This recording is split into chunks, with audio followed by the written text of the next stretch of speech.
Ден пред избори, мониторинг тимот на Цивил бележи бројни случаи на кршење на изборниот молк. Во изминатите 24 часа, недозволените активности на политичките партии се интензивира.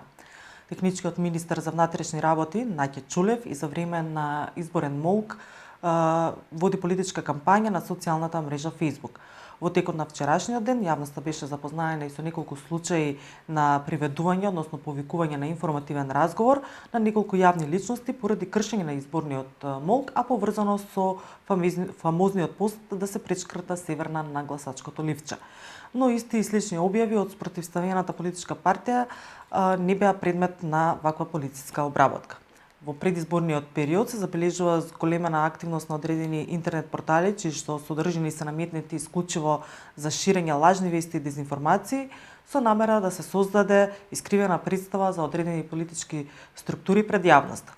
Високи функционери и лидери на политички партии, како и нивни активисти, се впуштаат во неконтролирана онлайн пропаганда, како да е просечен ден од изборната кампања, а не изборен молк.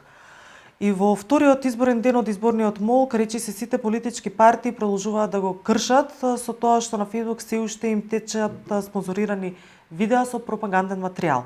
Вкупно, мониторинг тимот на Цивил бележи 39 спонзорирани содржини на социјалната мрежа Facebook, во кои не влегуваат и вчерашните 8 содржини кои се веќе стопирани од една од коалициите. Политичките реклами се забележуваат и на онлайн игрите и понатаму. Покрај официјалните Facebook профили на политичките партии или кандидати за пратеници, мониторинг тимот на Цивил регистрира и 12 Facebook страници кои спонзорираат политички видеоспотови без нарачател, а содржината е пред се во категорија црна пропаганда за одредена политичка партија. Цивил издаде соопштение врз основа на извештаите од наблюдувачите на изборниот процес за периодот од вчера во 12 часот наплатне до 12 часот наплатне денеска. Според соопштението, наблюдувачите на Цивил веќе од почетокот на изборниот молк на полноќ 14 јули бележат бројни случаи на кршење на изборниот молк, а во изминатите 24 часа недозволените активности на политичките партии се интензивираат. Цивил ќе го наблюдува денот на гласањето со 314 наблюдувачи, сите мобилни, кои што ќе го наблюдуваат изборниот ден во 16 категории, вклучувајќи ги почитувањето на мерките за заштита од коронавирусот, корупцијата, говорот на омраза, лажните вести и дезинформации.